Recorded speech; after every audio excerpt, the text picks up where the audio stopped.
Hey, happy Wednesday, everyone. Hope you are doing well. It is the middle of the week, the hump, as we call it, and we are going downhill now towards the weekend. And this is In the Raw, unscripted, unpracticed, unedited conversation. And today I want to talk about a passage I was reading during my devotional this morning, and it's found in First Chronicles chapter 28. And this is where, if you know the story of King David, King David was a very prominent king in Israel.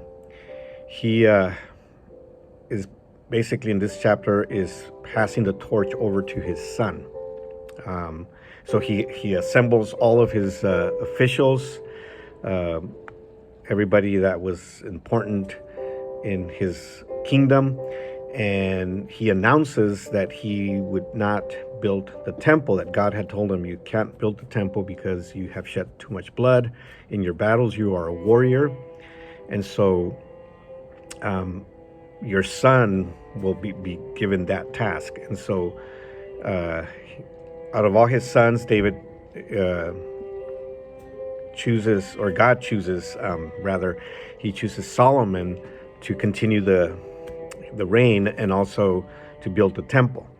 And so David announces this and gives Solomon some words of wisdom. And that's what I want to focus on today. He gave him some words of wisdom that are relevant for us today, even, today. And he says this to him, "And Solomon, my son, learn to know the God of your ancestors intimately. Worship and serve him with your whole heart and a willing mind. For the Lord sees every heart and knows every plan and thought. If you seek him, you will find him. But if you forsake him, he will reject you forever. So take this seriously. The Lord has chosen you to build a temple as his sanctuary. Be strong and do the work." And so this is a very interesting and powerful, very powerful words of wisdom for Solomon.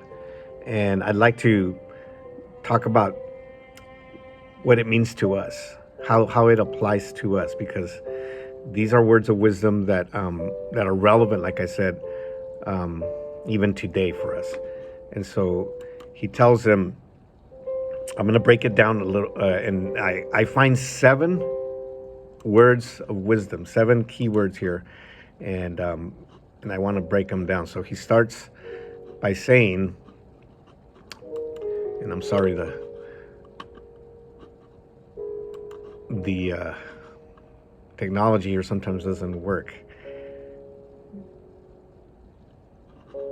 and this is why this is called In the Raw, right? Because we don't practice this. We don't have a, here we go.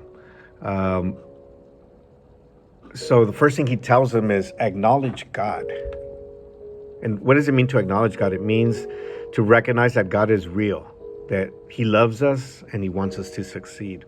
Acknowledging God also means that we realize that we depend on him. So David is telling Solomon, you need to make sure that you acknowledge God, that you depend on him, only on him, and that that he loves us. Second thing he tells him is serve him wholeheartedly. And what does that mean? If we don't take action, we have to take action. We have to serve him. If we don't take that action, our acknowledgement will become empty. And so God deserves our full obedience through diligent service. And so we need to serve God. And how do we serve God? We serve God by serving others. When we serve other people around us, when we serve in our job, in our home, out in public, when we serve other people, we are serving God. And the third thing he tells them is keep motives pure. If we serve only for what we get out of it, we're not really serving. In other words, we have to have the right motive, because we don't want to be selfish and just do it for our own gain. Instead, we should we should be sure that people benefit from our service by being drawn closer to God. So we need to have the correct motives when we serve. Why are we serving? So ask yourself that question. Why do you serve others? Why do you help others? The fourth thing he tells them is be faithful. Be faithful. Regardless of results, circumstances, or progress, we need to be faithful. If we are faithful in our walk with God, our efforts will never be in vain. Whatever we do, there's always going to be a purpose. There's always going to be an end result. We see from stories of David's life that God blesses faithfulness. And that's in despite of our faults and failures. God would always bless us because we're faithful. David was faithful. He had a lot of flaws. He had a lot of, failures, but he was faithful. Number 5, the fifth thing he tells them is realize that God chose us. We're not accidentally a part of God's plan. He chose us to serve him, and he has a specific purpose for each one of us. So he chose us. The Bible says that he chose us, even before we were born.